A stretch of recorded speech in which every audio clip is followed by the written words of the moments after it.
You are listening to the Walking Leader podcast, episode number 261.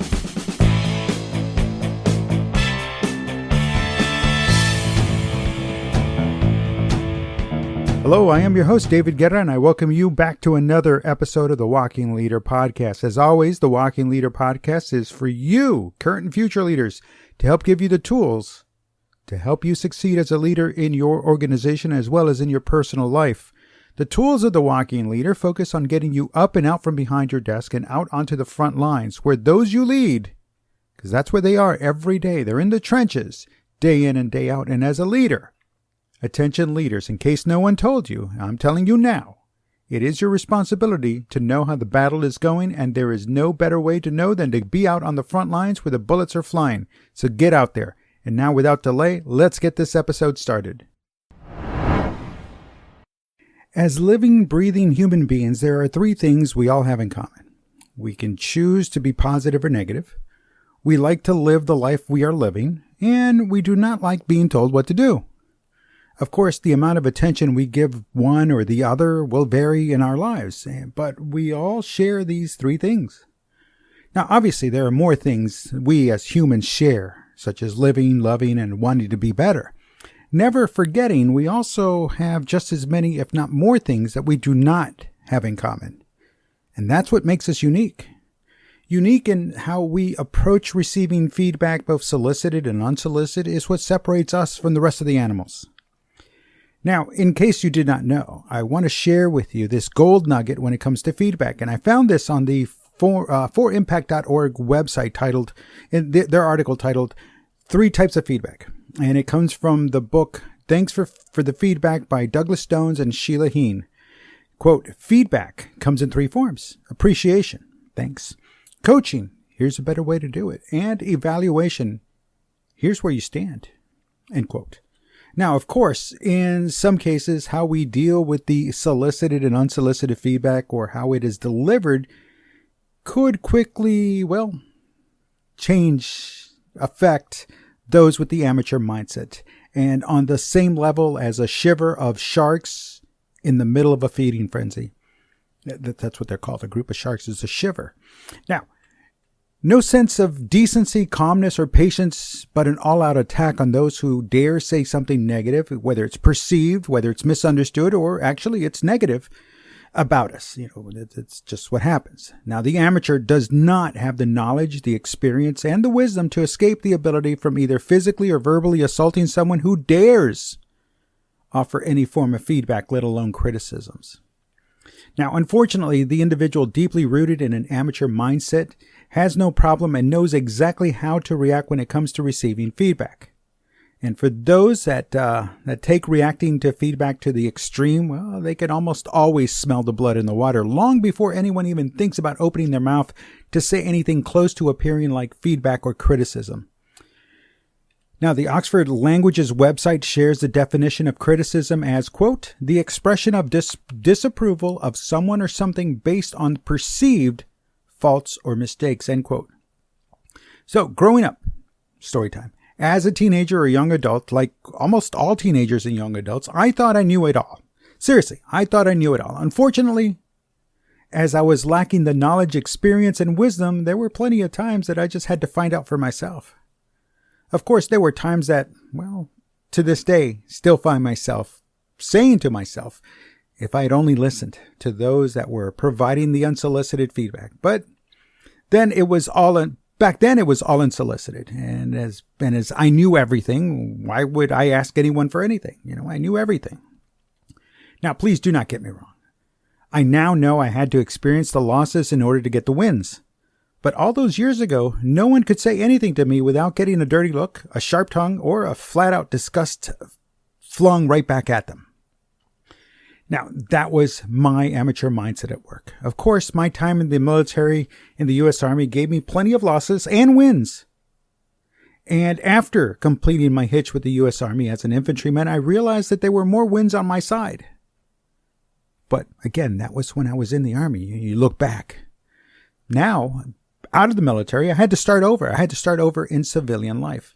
And for those that never served in the military, you're at a great disadvantage because you never had to start over again. and start over in that you work to achieve a level of proficiency, in my case, as an infantryman. Then you have to start all over again in civilian life. And those that never served are woefully unprepared to start over when that time comes.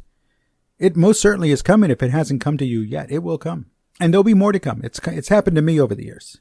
Now, when the time arrives, having the knowledge, experience, and wisdom will certainly help in overcoming and moving beyond that time, whatever that unique time is for you.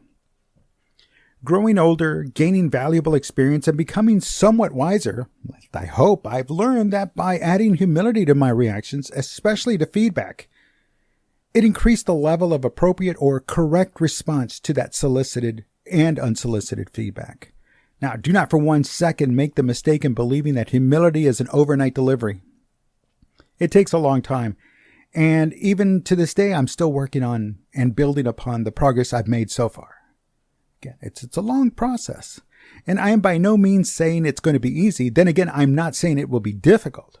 What I am saying is that if you keep your mind open and responsive to change, the journey will be long, so long as you'll be patient. Otherwise, it's only going to get longer, and it will be longer.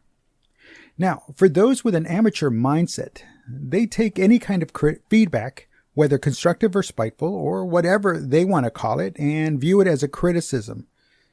And remember, the definition of criticism as the expression of disapproval of someone or something based on perceived faults or mistakes. That definition alone can definitely lead one to take a one-sided stance when it comes to being given criticism.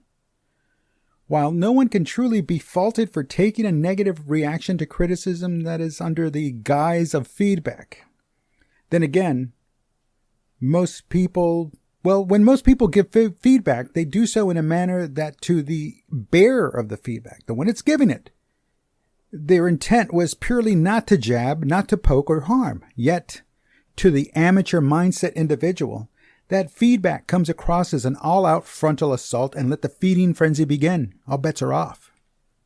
Now, to be fair, the blame solely does not lie on the individual with the amateur mindset. See, in my experience, I have witnessed those providing feedback that is intended to be harmful, demeaning, and demoralizing because of what you say or do is not to their liking.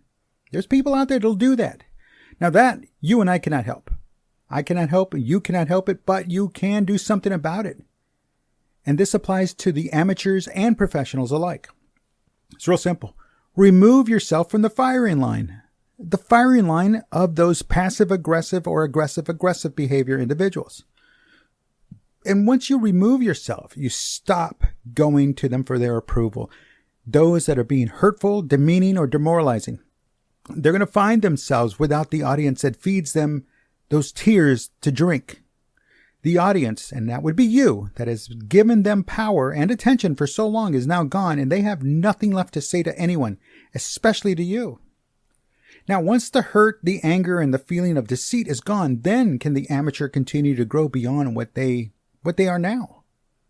Now, sadly, far too many reach a level of codependency that to remove themselves will make them feel like they are in the wrong. Now they become the wrongdoer, not the other way around. You could say it's almost like the Stockholm syndrome, where the kidnapped individual forms a strong psychological bond with their captors. That level of codependency comes from any number of origins, even to believe that the victim is actually a martyr, in that they are holding on to their captors only to spare others of the misery the captor will bring to anyone that's newly captured, any new kidnapped victims. Worse still is when the captive is so deeply entrenched with their captor to actually believe that they can change their captor's behavior. Don't do it. This is the amateur mindset at its darkest. Now, you have to change yourself, set yourself free. You have to fix yourself first, before you can even imagine you can fix anyone else. Now, no matter what people say in bad relationships or bad situations, instead of leaving, no matter why people stay in bad relationships or situations instead of leaving, it will create high levels of animosity, especially when given feedback that is not to the amateur's liking. Then they try harder. The amateur then will try harder and harder. Eventually, they fall into the role of the beta because of the attention they seek in the form of that positive feedback. However, that all elusive positive feedback grows further and further away. It takes longer to get the positive feedback. That's when they know they got you. That's when they really have you. And ultimately, that individual that's giving that negative feedback, right, or it's not giving, or it's just trickles of positive feedback, they're going to see the amateur as nothing more than a simp. And for those of you that don't know what I'm talking about, the Urban Dictionary defines a simp, S-I-M-P, as, quote, someone who does way too much for a person they like, and it does not usually end well for all involved. Now, this may be the deep end of the amateur mindset, which could be avoided altogether by realizing if what they did was not good enough to get the positive result from that individual, no matter what they do in the future, will never be good enough. And again, the amateur feels entitled to elicit some kind of response, knowing fully well why bother, as it will only lead to more pain and suffering. And folks, in the end, isn't pain and suffering some of the things we want less of in our lives? See, falling into the trap of trying and knowing failure will always occur because someone refuses to change will only harden the resolve of the amateur mindset individual to keep doing things the way they've always been done. And folks, that's not a good thing.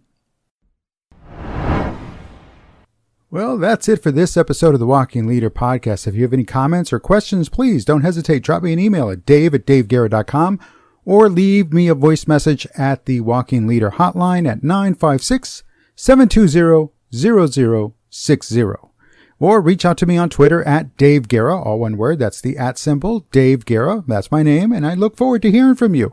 Also, I want to thank you for your time. I do appreciate you making it to this point of the episode. I am David Guerra, author of the books The Walking Leader and Great to Follow, and I invite you to subscribe to the Walking Leader podcast on Apple Podcasts, Spotify, Spreaker, and Stitcher. You can find all those links on the daveguerra.com website. Lastly, I want to remind you to always go beyond the grind and go beyond the hustle, because that's the only way to be the walking leader and a leader that is truly great to follow. And until next time, I thank you.